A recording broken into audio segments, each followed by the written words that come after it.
The UW Medicine Hernia Center is the first dedicated hernia center in the region. We really focus on one disease and make sure that we have the latest tools, the latest technology, and that we really individualize treatment for each patient. UW Medicine Hernia Center was created with the overall goal of having surgeons specifically interested in hernia repair. We believe that this results in standardized preoperative protocols, surgical technique, and postoperative protocols with the overall goal of getting the patient back to work as soon as possible. After meeting with Dr. Wright, we established a date of the surgery.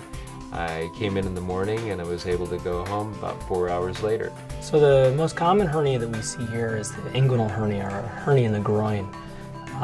We see that mostly in men more than women, although we see an occasional woman with a groin hernia. We also see incisional hernias, or hernias in the site of a prior surgery, for example, an abdominal hernia. And then we also see hiatal hernias, or hernias at the diaphragm that sometimes causes acid reflux. An inguinal hernia is often present from birth. It's a congenital area of weakness that just grows over time.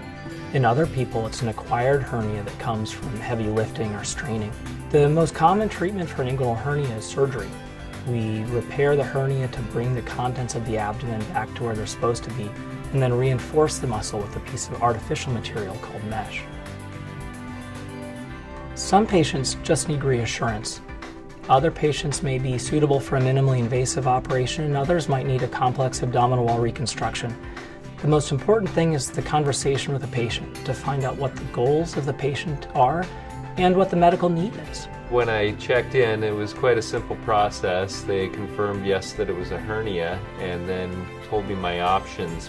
Well, there's really been an explosion of new techniques and new technologies that allow us to customize to the individual patient.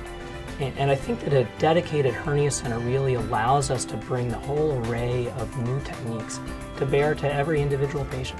Coming to a center which specializes in such a common problem with surgeons who are dedicated and interested in that problem gives the patient the opportunity to have the best outcomes possible.